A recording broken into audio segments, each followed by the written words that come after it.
Jens, you must approach this game, or your players as well, tomorrow with a bit of confidence, given that we've responded since the League Cup. Yeah.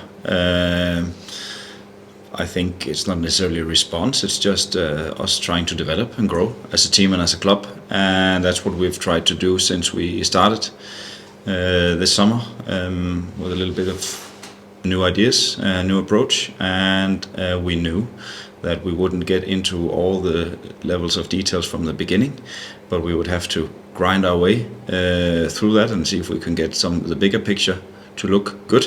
And then we knew there were going to be details where we would be making more mistakes than we would later on in the season, and I think it's paying off, the hard work that we and the guys have put in it for a while, because I see a lot of details in how we play that are getting more and more sharp, which means that it's getting us more and more competitive, both off and on the ball. And it is helping us tipping some of the close, tight games we're playing into more wins than it was in the beginning of the season. That then, in combination with us having more availability, fitter players, and players who have grown together as a group as well. On availability, how's Stephen O'Donnell doing? He's doing good. We were hopeful that he was going to be ready already for Kilmarnock. A little bit, we tried to push it a little bit, and with the hopes of that, it was a little bit too early. Then probably also too early for tomorrow, but it's getting close, and hopefully ready for the weekend. What have you made of Hibs? Well, I think it's a team that has a lot of quality, a lot of firepower. Obviously, a lot of experience, a lot of players in the best football age, and who have grown together as a group, and a team that has a lot of intensity in the game, especially when they go forward and fast forward. And it's a team that has caused most teams big problems, and I'm really excited about facing them tomorrow. And hopeful that we can do well against them, but we know we have to play a game of our highest quality to be able to beat them. Do you see similarities between your team and their team, the way you both kind of adopt the fast kind of approach, high press game? I wouldn't say so. I wouldn't say there's a lot of similarities. Obviously, they have intensity in their press, but so does many of the other teams. I think we are not. I don't think we have that many similarities in our approach to when we have the ball. It's also a very direct team who are really good at attacking the space in behind the defensive line. They're good at setting that up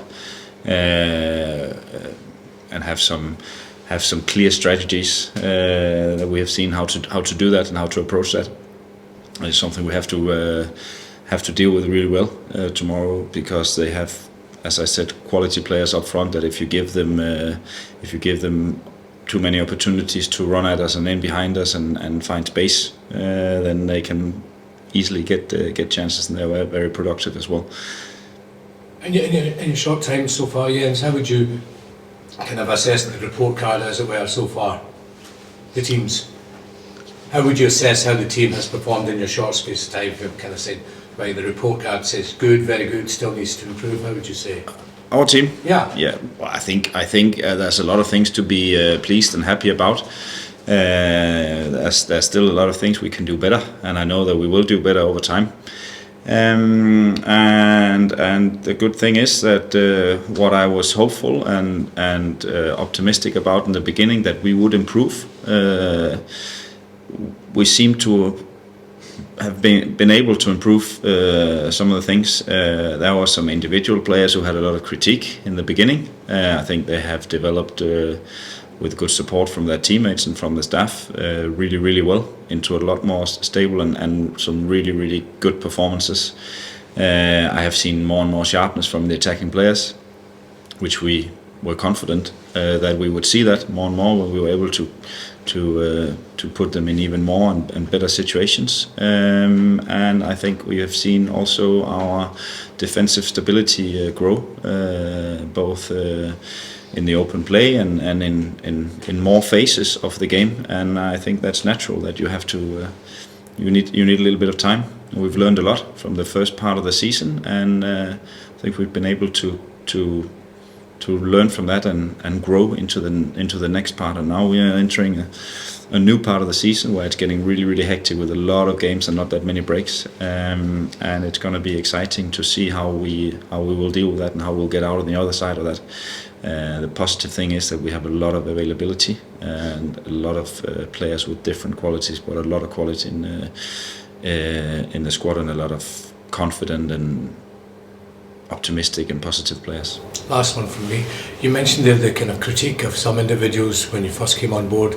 Do you adopt a kind of gentle approach, or are you quite firm with them and say, this is what we need to do, this is what you've got to improve?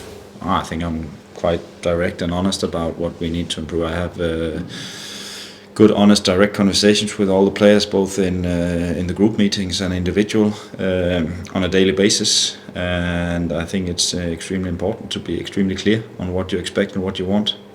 Sometimes it's tactical, technical detail. Sometimes it's about their mentality and their approach to how they want to commit themselves to the game.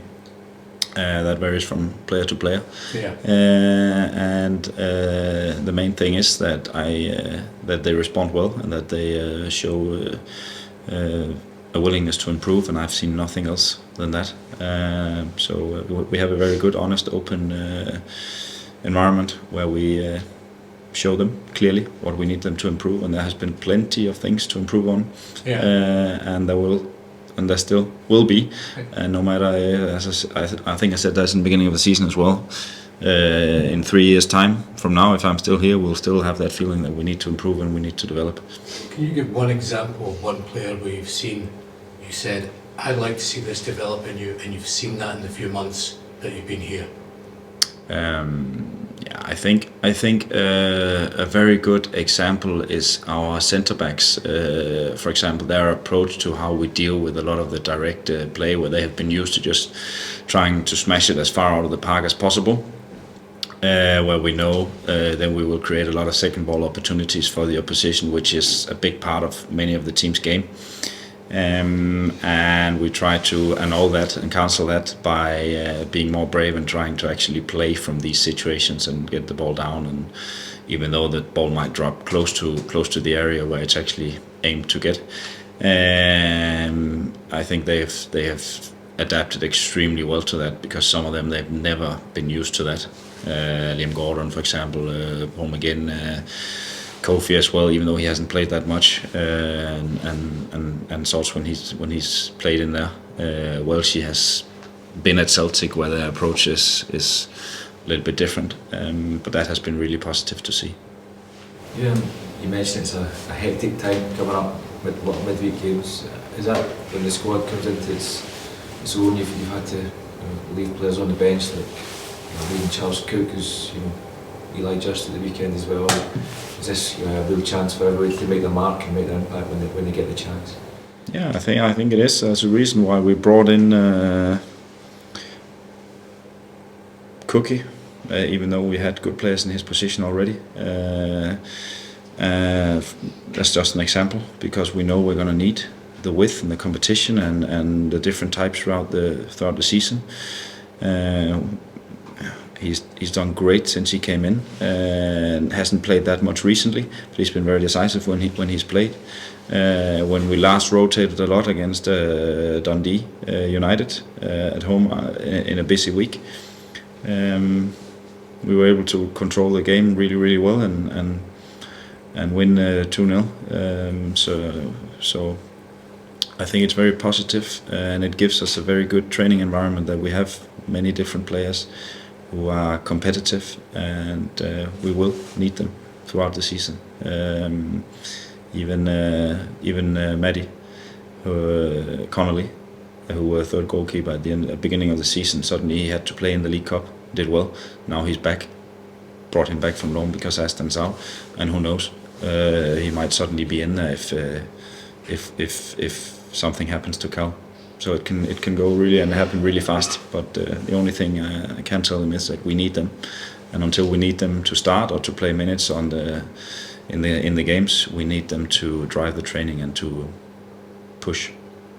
Obviously you were pretty clinical as a team on Saturday, getting the 2 goals early on and then getting back into location again when you came under a wee bit of pressure. Is that the key when you're playing against a team that helps, that they're third in the league as well? You've got to take the chances when they come. Yeah, I think we need to be clinical in all games, no matter who we played. If the games where we haven't been effective enough, we've had a hard time winning them. Now we were very effective, especially in the first half against Kilmarnock, and we knew it was going to be a difficult game to really play them low and get a lot of chances and open chances, because of the nature of the surface. It's hard to really get flow and control, and as we're used to be able to do out here, as we did out here in the game against them out here, where we had even more dominance and play on the final third. And so against any team, it's extremely important to be efficient. Even the best teams in the league, they need that efficiency, and that's what they pay a lot of money to get. So hopefully we will keep producing, keep being effective. The main thing for us is that we keep producing the volume of chances and final third attacks, keeping the opposition from the same, and then we are hopeful that the players will keep producing. Yeah. Have you got any the long-term players, will they be back at all maybe this month or December, maybe just to help them when they get extremely busy over festive period? I think one thing is to get them back in training, another thing is to expect them to come in and deliver after having been out for 6, 9, 12 months, and then suddenly go into a very hectic period and help. That's a big ask, but we will see. They're doing well. I think Filip Stuparevic is probably the closest one at getting back into training, but he has also been out for a long time. So we will see. But the positive is that we see more and more of them being back out on the pitch doing their final bit of the rehab out there, and that's wonderful to see. I know how hard it is to be in the gym every day and just waiting and waiting and waiting, especially while you see your team doing well and progressing. You want to have a bite of that. You want to join in. So it's it warms my heart when I see them running around on the pitch doing stuff with the physios.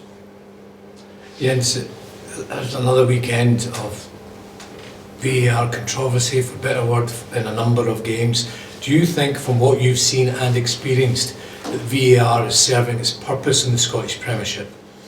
I think VAR is serving its purpose in general in football. Now I came from Sweden and Gothenburg, where there was a big resistance towards VAR from the fans, and since the clubs were fan owned, the majority of the stocks were fan owned, then they could say no, they could keep VAR away from Swedish football. And I think it is, even though that it's still humans making the decision, and we'll have to live with and accept that we don't always agree with their decisions, no matter if they've had time to see it on various video screens. And there will also be situations where the angles they have are not sufficient to see situations well enough.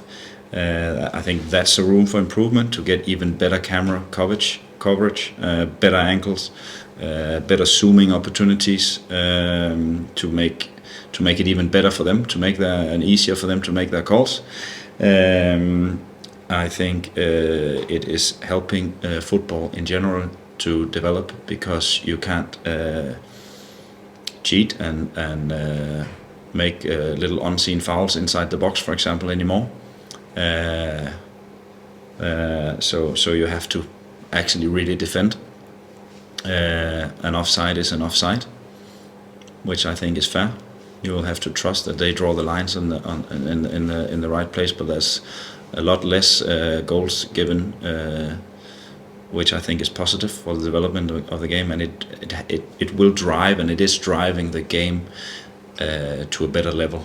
That that we can't, cheat and steal as much as you could back in the day, where you could be a little bit more cynical about stuff.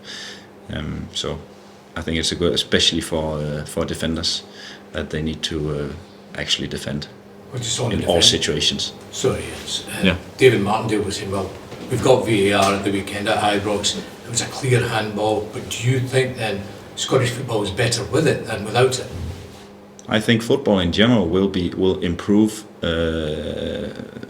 more because of VAR. For the reason I said before, I saw a lot of penalties, clear penalties not given, both on set plays and open play in Sweden, that I was like, well, how can they get away with defending like that? It has developed the game in Denmark into a higher level, with more intensity and more tempo and more quality. That, and obviously a lot of other reasons.